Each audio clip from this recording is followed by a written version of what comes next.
네, 우리 하나님의 말씀 보시겠습니다. 하나님의 말씀 역대하 18장 28절에서 34절까지 말씀입니다. 역대하 18장 28절에서 34절까지 말씀입니다. 네, 우리 한 절씩 교독하면 좋겠습니다. 제가 먼저 읽고 또 여러분 읽으시겠습니다. 제가 먼저 읽겠습니다. 이스라엘 왕과 유다 왕 여호사밧이 길란 라못으로 올라가니라.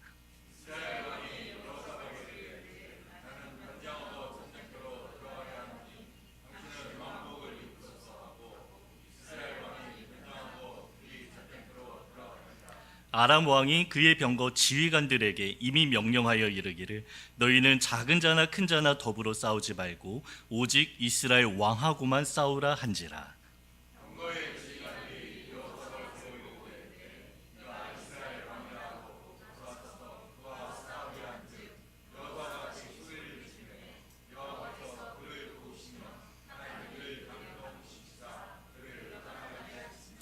병거의 지휘관들이 그가 이스라엘 왕이 아님을 보고 추격을 그치고 돌아갔더라.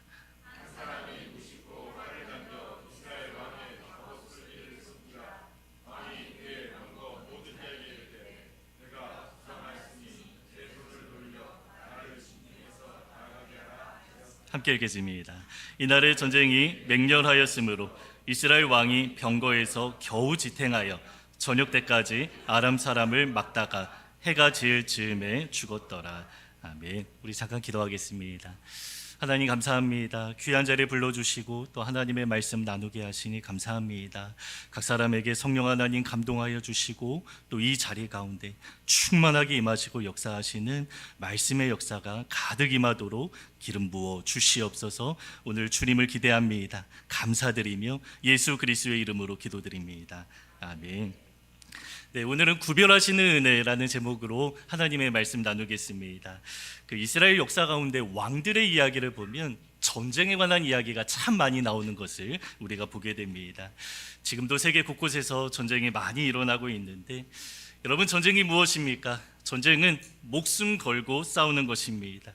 나 한 사람의 목숨뿐만 아니라 나라의 운명까지도 걸려 있는 것입니다. 그래서 고대 왕들의 인생을 보면 마냥 모든 것을 누리고 즐기고 편안하게 살지만은 않았습니다. 우리가 소위 왕관의 무게를 견뎌야 한다, 이러한 이야기를 하는데요. 굉장히 긴장되고 아주 위험한 이야기들이 참 많이 나오는 것을 우리가 보게 됩니다. 그러나 여러분, 우리 인생은 어떻습니까? 우리는 대체로 좀 평범한 인생을 살아가고 있습니다. 그래서 왕들이 겪은 그러한 사건이 나에게는 좀 와닿지 않는 그런 마음이 들 수도 있습니다. 그러나 여러분, 우리도 인생을 살아가면서 나름대로 전쟁을 치르며 살아가기도 합니다. 우리가 마음에 복잡한 갈등이 있을 때 마음에 전쟁이 일어나는 것 같다, 이러한 이야기를 하기도 합니다. 건강이나 관계나 큰 문제 하나 해결하는 과정 속에 전쟁을 치르는 것 같다, 우리가 이러한 표현을 하기도 합니다.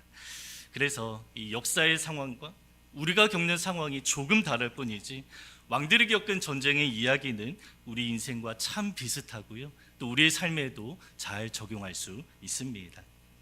오늘 본문에도 이 전쟁에 관한 이야기가 나오는데요.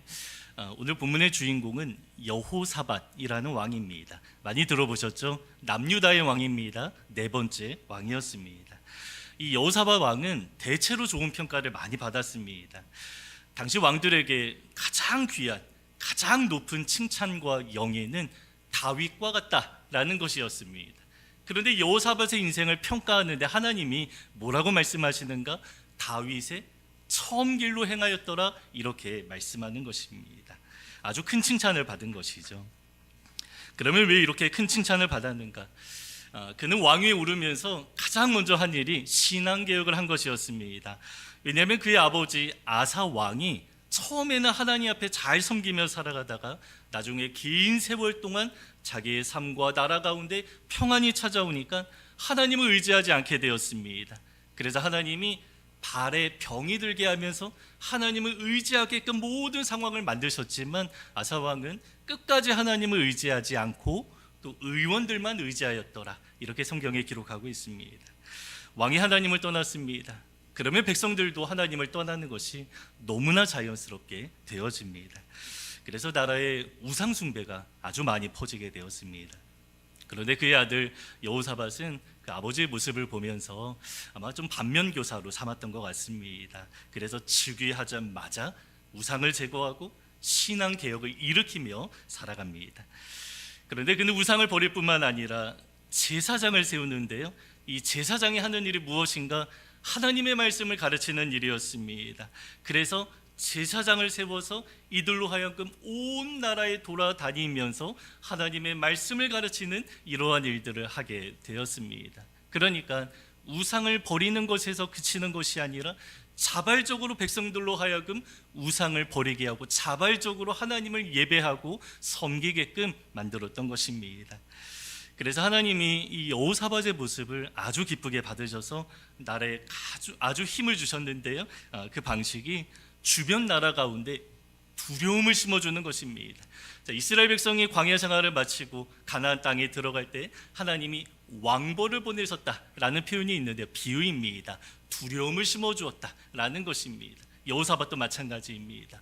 그가 나라를 강성하게 되었는데 하나님이 주변 나라 가운데 두려움을 심어주어서 어떠한 나라도 대적하지 못하게끔 만든 것이었습니다.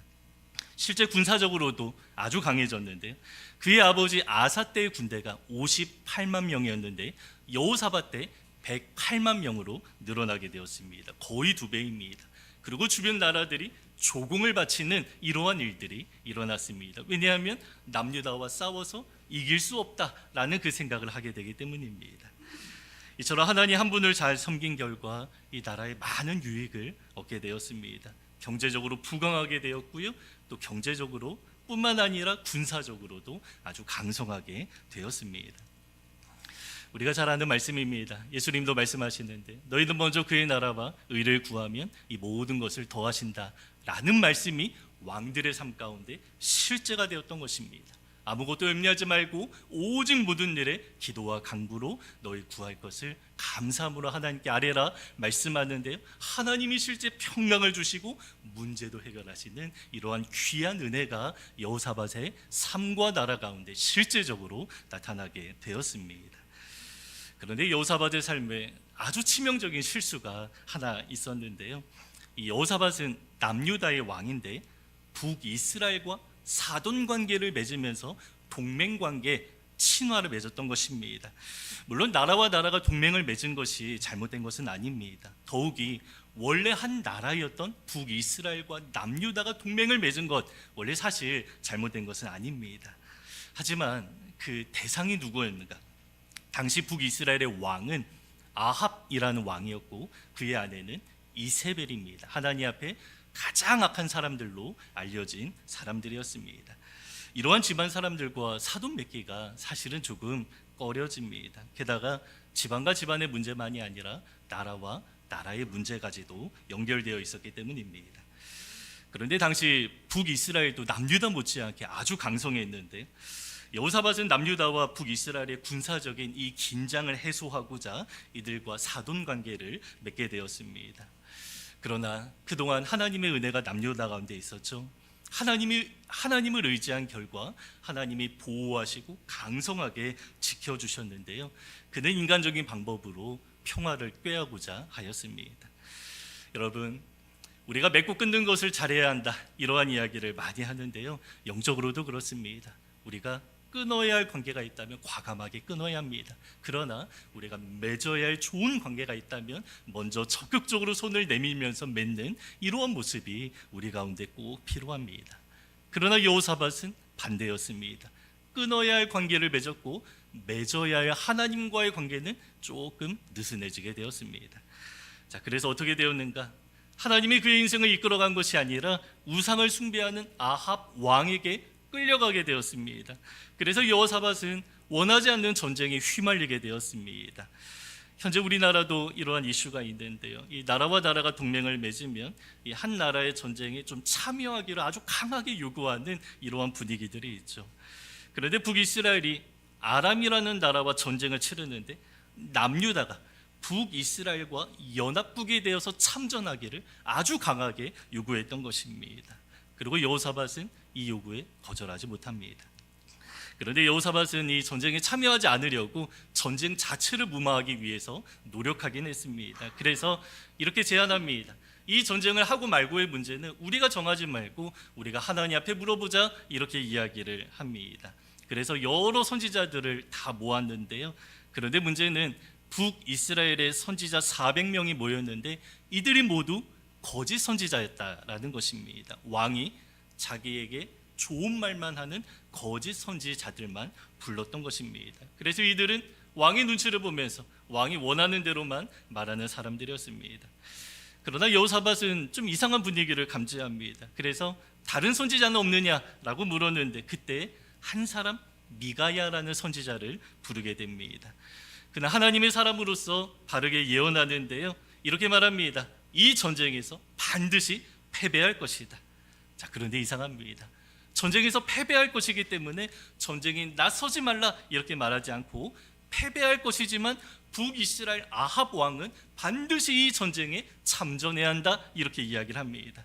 왜냐하면 여기에 하나님의 의도가 있었는데요, 그것이 바로 이 전쟁을 통해서 북이스라엘의 아합 왕을 심판하는 것이 하나님의 의도였기 때문입니다. 미가야 선지자는 이 왕을 두려워하지 않습니다. 이 모든 이야기를 그냥 가감없이 전합니다. 그래서 아합 왕의 신비가 굉장히 불편했겠죠. 그래서 왕이 이렇게 이야기를 합니다.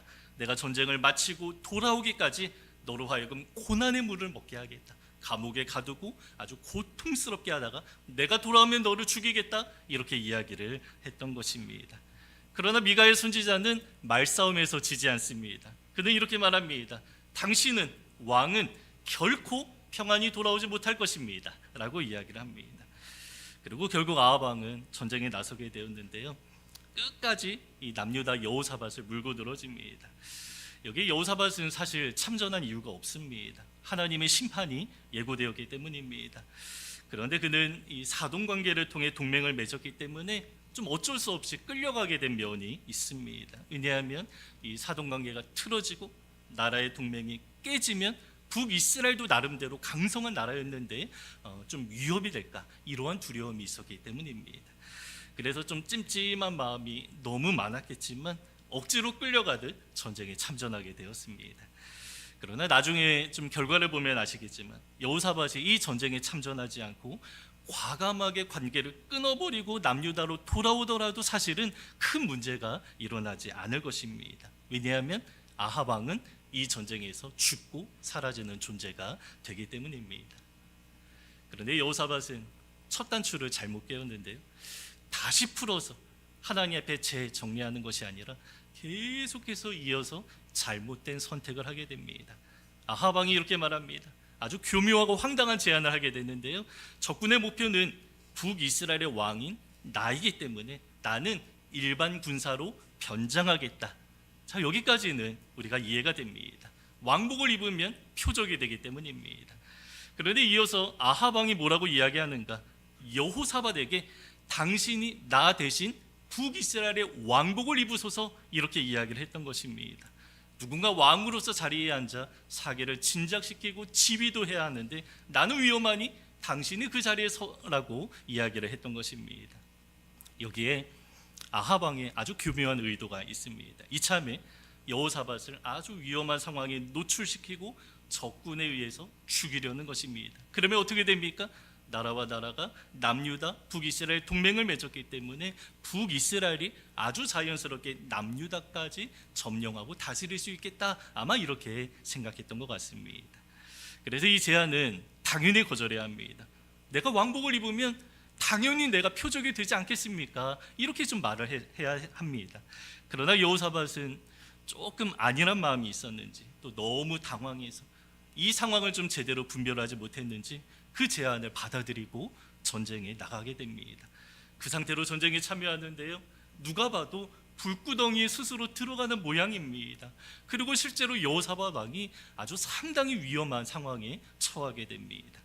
오늘 본문에 나오는 이야기입니다. 적군의 아람 군대가 이렇게 명령합니다. 너희는 작은 자나 큰 자나 더불어 싸우지 말라. 일반 군사는 대상이 아니다. 적군의 장군도 대상이 아니다. 오직 한 사람과만 싸우라. 그 사람이 바로 북이스라엘의 왕과만 싸우라. 이렇게 이야기를 한 것입니다.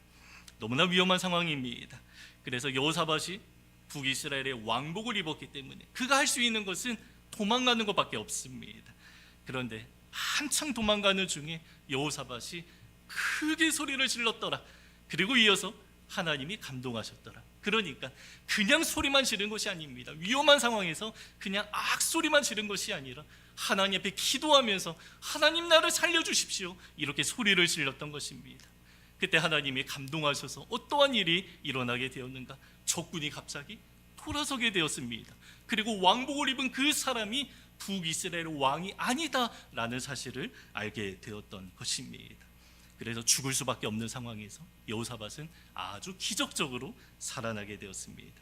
성경은 이 사건이 그냥 일어난 사건이 아니라 여호사밧이 소리를 질렀고 하나님이 감동하셔서 일어난 사건이다 라고 말씀합니다. 그러니까 하나님 앞에 정말로 크게 소리를 지르며 기도할 때 하나님이 그 기도를 받으시고 하나님이 모든 상황들을 바꾸시는 이러한 역사가 나타나게 되었던 것입니다. 자, 그러면 아합 왕은 어떻게 되었는가?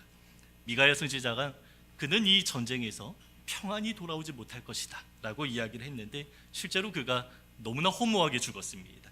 오늘 본문 33절을 보면요, 이름이 나오지 않는 아람 나라의 군사 한 명이 무심코 활을 쏘았다 라고 말씀하는데, 여기서 무심코라는 단어는 조준하지 않았다라는 뜻입니다.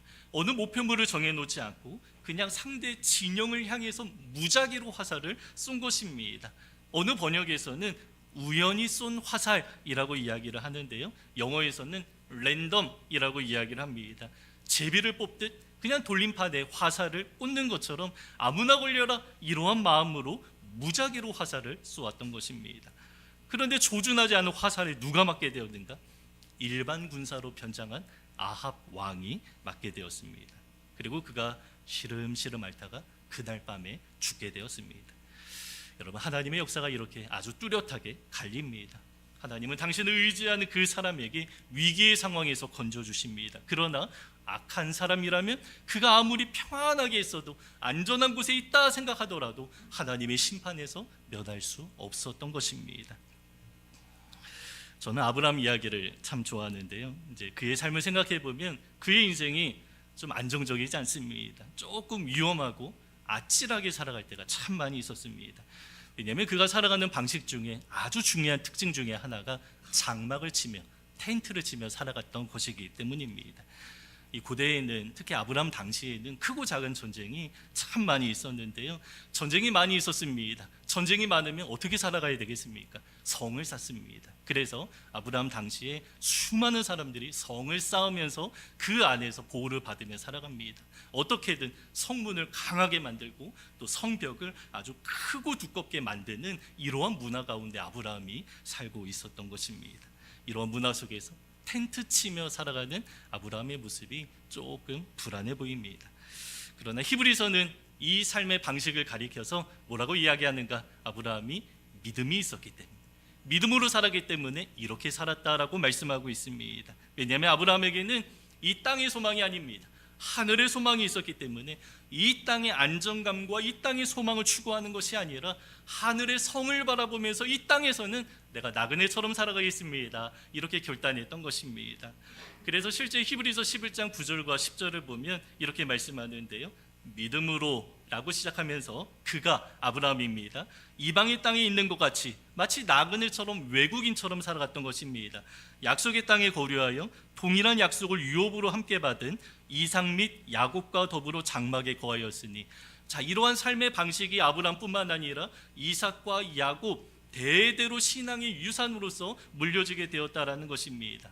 그 이유가 있다라고 말하는데, 이는 그가 하나님이 계획하시고 지으실 터가 있는 성을 바랐습니다. 하늘의 성을 바라보았기 때문에 이 땅에서는 장막치면 나그네처럼 살아가는 것이 가능했다라는 것입니다. 믿음으로 이러한 삶의 방식을 취했다라고 말하는데요, 그러나 우리 눈에는, 세상 사람들의 눈에는 결코 안전한 삶의 방식이 아니었습니다. 그런데 그의 조카 롯은 그 아브라함과 함께 살아가는 삶의 방식을 좋아하지 않습니다. 그래서 그가 아브라함을 떠나서 어디로 갑니까? 그는 늘 성을 찾아 나갔습니다. 게다가 당시 가장 화려하고 유명했던 소돔 성으로 들어갑니다.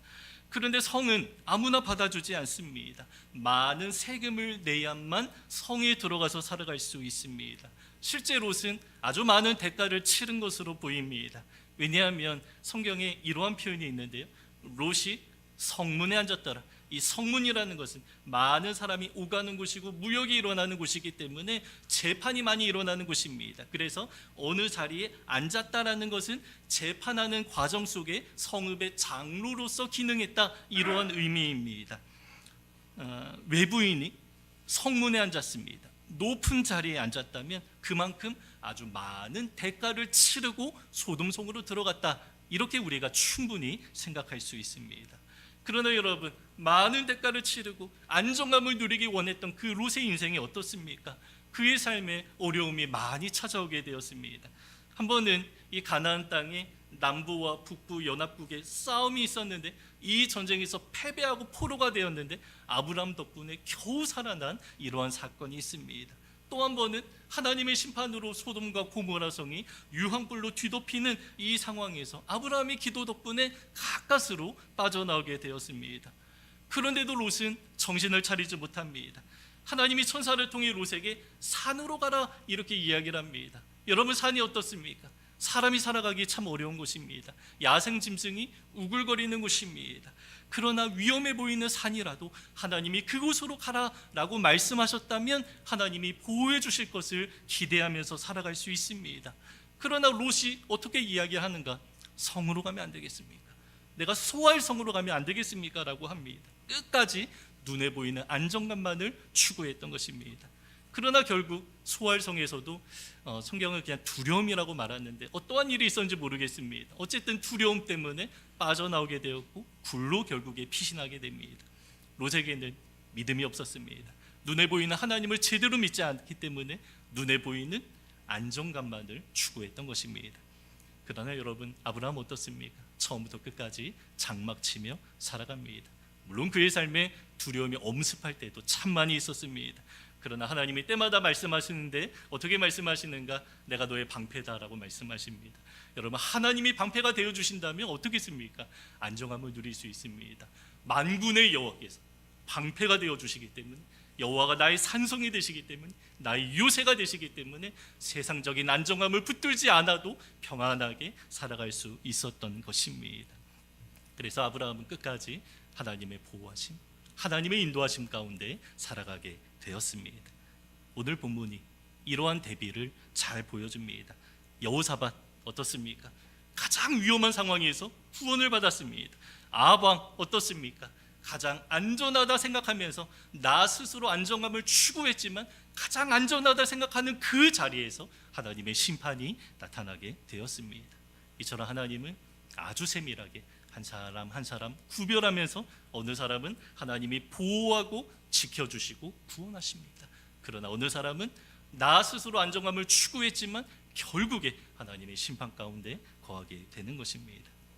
물론 여호사밧이 참전한 전쟁 자체는 패배한 전쟁이었습니다. 그러나 여러분, 전쟁에서 한 나라가 다 패배한다고 패배한 나라의 모든 사람이 죽는 것은 아닙니다.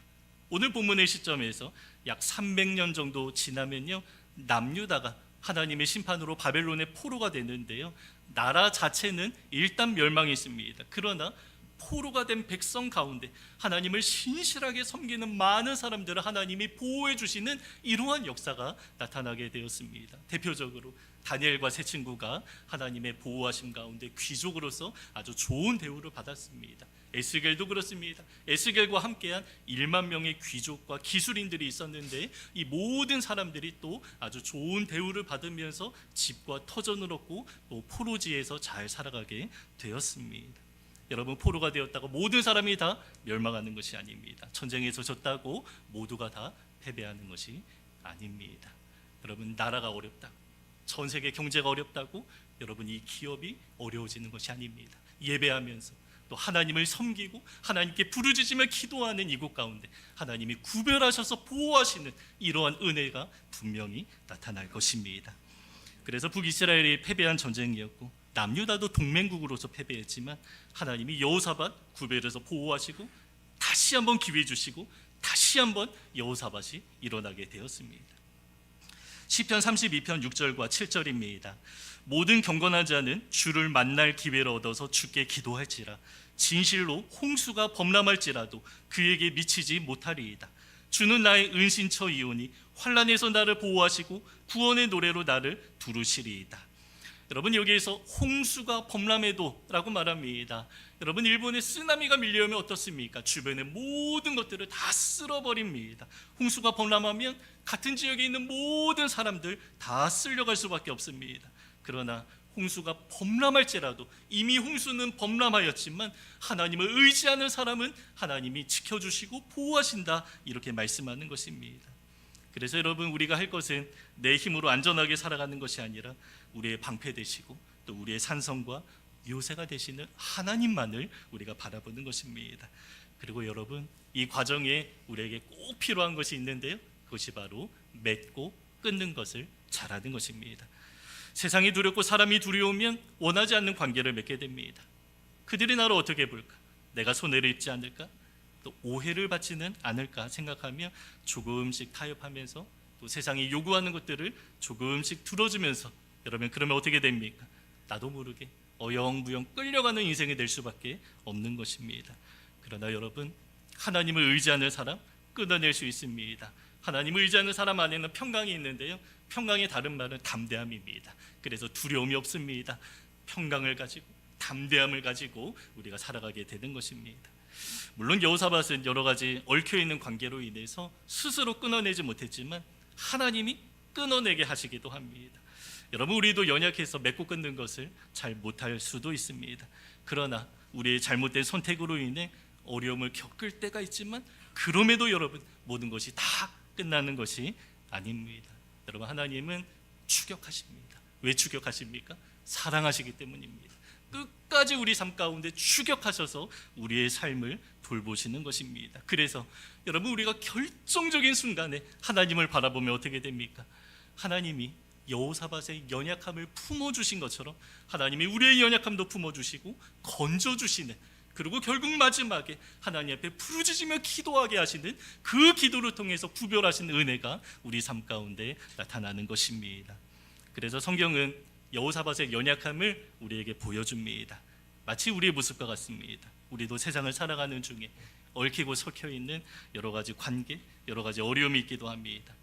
그러나 여러분, 하나님이 우리에게 원하시는 것이 무엇입니까? 끝날 때까지 끝난 것이 아닙니다. 결국 여호사밧처럼 마지막 순간까지 하나님을 의지하며 기도하기를 하나님 우리에게 요구하십니다. 그러면 우리 삶에도 구별하시고 보호해 주시는 그 은혜가 많이 나타나게 될 것입니다. 오늘 우리가 믿음의 눈으로 그 하나님을 바라보고 의지하기 원합니다. 그래서 그분의 날개 아래 보호받으며 살아가는 우리 모두가 되시기를 주님의 이름으로 축복합니다. 제가 기도하겠습니다.